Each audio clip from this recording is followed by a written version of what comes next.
Hello, before I show you how to play Obama with a time machine, I ask that you please subscribe. I know everybody says this before their video starts now, but it really helps out the channel if you subscribe. I hit 69 subscribers the other day, and it was awesome. I'm going to be dropping a Minecraft parody because of it.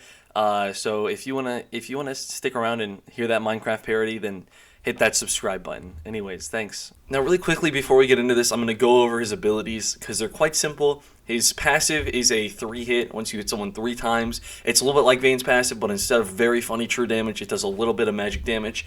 His Q, it's pretty important. You throw it out and it comes back to you. Well, you can proc your passive 2 times off this, so it's pretty important that you land it. His W, you throw it out and it's pretty good for ganks. If someone on the enemy team is in it while you're in it, then you stun them. His E, it dashes. You can dash over pretty much any tiny surface and tiny wall, stuff like that. His R, you pretty much just press that to get all your health back. It's pretty much it. Personally, I play Dwayne "The Rock" Johnson in the jungle role. Now, some people play him mid, and I could see it, but I just don't like playing him that way. He's a lot more fun in the jungle, in my opinion. So I think the jungle is a very complex role. So I think I should just show you my first clear and what that looks like. So I'm gonna do that really quickly. Now that was my real-time clear. I know it was pretty fast. I've gotten pretty good at clearing with Ekko. Once you do it a couple times, you sort of get the hang of it. I've done it many times. That's why it was so quick. Now I would not recommend trying it that quickly your first time because it's not the best expectation, as it did take me a while to master that technique. Since Ekko is such a complex character in the jungle, I think I should go over some do's and don'ts really quickly, like in my previous video. So why don't we get right into that? Now this was just after my first clear. I saw very, very high gank potential bot side. So what I did is I was like, hey Jin, you need some help? And then he died. So I was like, well, I'll just go in anyways. I could 2v1, maybe get a pick. I could probably pick this Ashe off. This was a very good idea. Look at how I used that W and E to dodge her skill shot. And then I flashed into the W so I could get that small shield that I talked about earlier. It was overall a very high tier play. Right about here was where I was looking for a hat tip from my mid laner, so I thought I'd throw my W down so that she would land in it, and she didn't, so I decided I'd just kill her anyways. Notice how I got that 3 proc and then the speed boost, a very good play on my part. Now, I got the hat tip from my mid laner in the end, so overall a very, very good play.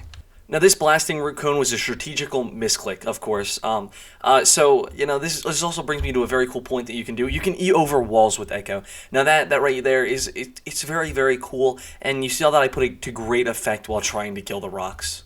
This Evelyn thinks she's the mid laner and isn't subscribed to my channel. Kinda cringe, not gonna lie. I just have to put her down now.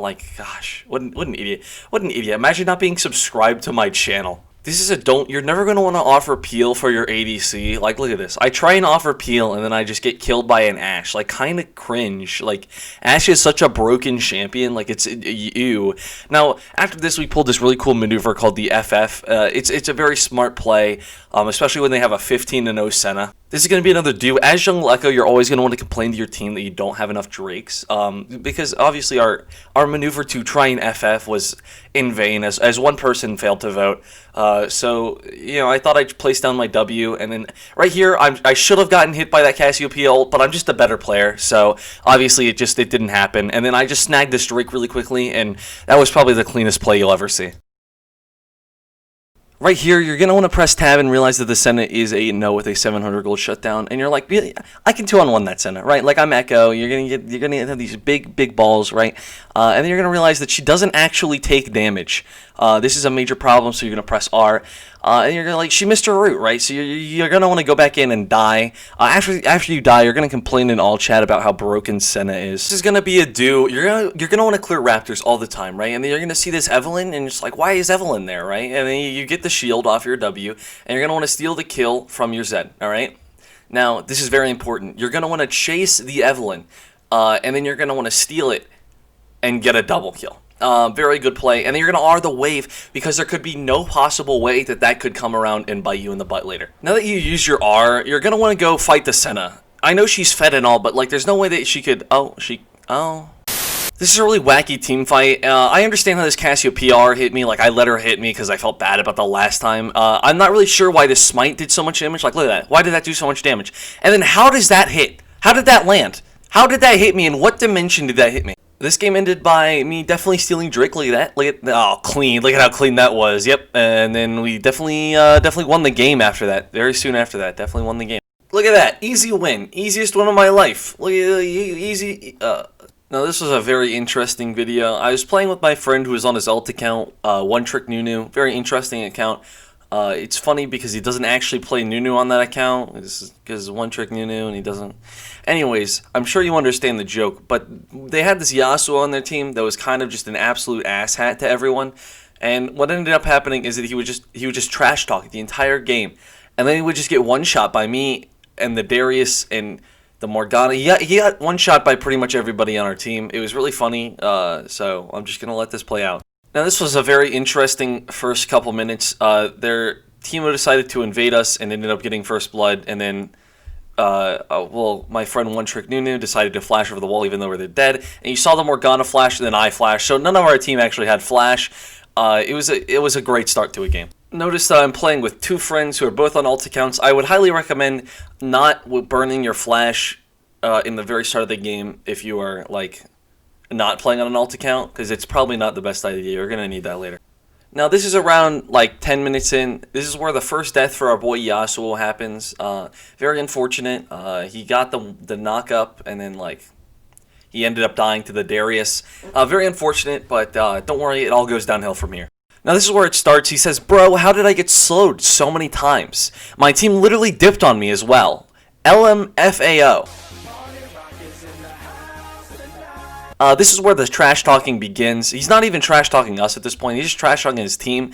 If you rewatch the clip, he actually just ran in there like a retard and ended up dying. So it's really not his team's fault. It's also a Darius level 5, so I mean, I don't think you're going to win that anytime soon. Now, around this time, I was looking for a gank top, and so I decided to just eat some berries to get my health back, and then I decided to go in. Now, there was a very angry man top, and I was scared that he was going to use his R, so I thought I'd stun him before I went in. I made sure to land that stun, and then he just died anyways from a Darius R. I don't even think he R'd himself. So, like, he would have... There's, like, no point. Like, he would have... Anyways, next clip, please. Now, this is just right after the clip that I just showed you. I thought I'd come mid lane. He walks directly into my W, and then he does end up flashing. Now, he didn't die, but, you know, that's my goal when ganking this Yasuo wasn't really to kill the Yasuo, but it was more to just piss him off as much as I possibly could. So the more upset this Yasuo was, the better it was for me. Around this time, I was trying to take Dragon, and I found this really weird, like, rabbit thing, and I was like, oh, well, I'm gonna kill it. But it started running away, so we just had to, like, perma-CC it, and then we killed it. It was upsetting. I kind of felt bad. I'm sorry. I think she was new to Kindred, and I felt really bad. Now, right about here, I come back mid lane, and I try and kill this Yasuo. Unfortunately, my Ahri dies, and I was like, well, I can't let this Ahri die, you know, like, that's upsetting. So I thought I'd just get revenge and, like, kill the Yasuo, too. Now, he gets really upset after this, and the Ahri's really happy. This is when I first noticed that the Yasuo was, like, actually B-raging in chat. Now, this was a pretty clean play. I thought I'd kill him, and then he flashed over the wall, so I just went for the brand new Kindred, and I actually kind of felt bad. Like, I'm pretty sure she was, like, actually level 12, so I genuinely felt bad, and then I killed the Teemo. I'm pretty sure he was also new. He was playing Teemo support. Like, it doesn't work. I tried. Please, don't do it. Then I saw this Caitlyn. She died. She walked back into my W, so I know she's, like, a brand new player. I had the R to kill her, but then I see this Yasuo. Now this Yasuo, he's really ballsy, right? Like, it's like, why would you chase the Fat Ekko? I'm 5-0 at this point, right? So he Rs me, but my entire team shows up at this point, and it just doesn't matter what he does, he just dies. Now I ended up dying, but it was really funny, because right after this, he gets so upset. It's absolutely hilarious. Wait no longer, the rage building up inside of this Yasuo player is slowly spilling out. There it is, the team diff. At 20 minutes in, he types in team diff. The score is currently 29-7. We have 29 kills, they have 7, and he types in team diff. What do you know? This is like 2 minutes down the road, and he types in, holy crap, this is the biggest team diff ever. LOL, can't even kill Morgana, right? 2-8 Yasuo is typing team diff. Now, after coming to the realization that our entire team is fed, he thinks that he could beat us, like, if his team wasn't feeding, I assume. Now he's still 2-8, and I really doubt that he could beat me in any way, shape, or form ever. So I just said, "Lol, I one-shot you," and he just decides that he's gonna blame his team again. It was a very funny, very funny. The series of events you are about to see unfold is called Karma. Now this Yasuo, he says "Lol L" after taking a shutdown on the Morgana and the Ahri. He's still 3-8. Like. I don't understand. He gets what's coming to him eventually. He gets a couple more than 8 deaths. Now, I've given multiple TED Talks on why you can't trash talk and die, but here's another example. If you're gonna trash talk, don't get one shot. Like, it's very simple. Don't get one shot by me if you're going to trash talk. Like, it's just not. You can't do it. Now this Yasuo, he's 3-8, you know, or 3-9 at this point, and he's like, you're trash talking someone that's 3-9, like you're just dumb, and he calls it a team diff again. Now the irony here, kids, is that he was the one that started trash talking, if you remember correctly. Here's another example of karma. I see a glowing red man, and I just he disappears off the face of the planet. Now we all had to BM him in chat because you can't trash talk and then do that. Now at this point the Yasuo was trash talking more than he was actually playing the game, so I said, well, if you think you're so much better than all of us, then why don't we one-on-one? Now I never actually got a response out of him. I really thought that he would like at least say something like why he didn't want to one-on-one, but like he just straight up did not respond at all. Like zero response at all. Like nothing, literally nothing. The entire rest of the game, no response in the one-on-one. Right here was when I realized why he didn't want a one-on-one. It's because he's incredibly bad at the game and doesn't look at his minimap. The game ends by us sparing him. We decided we'd just end the game, cut it short a little bit. Now, I know I try to make these videos like 8 minutes long, but I just couldn't help but not put this guy in the video, bro. Like, it's such a funny, like, experience to have, like, a Yasuo trash talk at, like, level 12. And then we killed him in his spawn. Like, he was not good at the game, but thank you so much for watching if you made it this far. I really appreciate it. Please subscribe.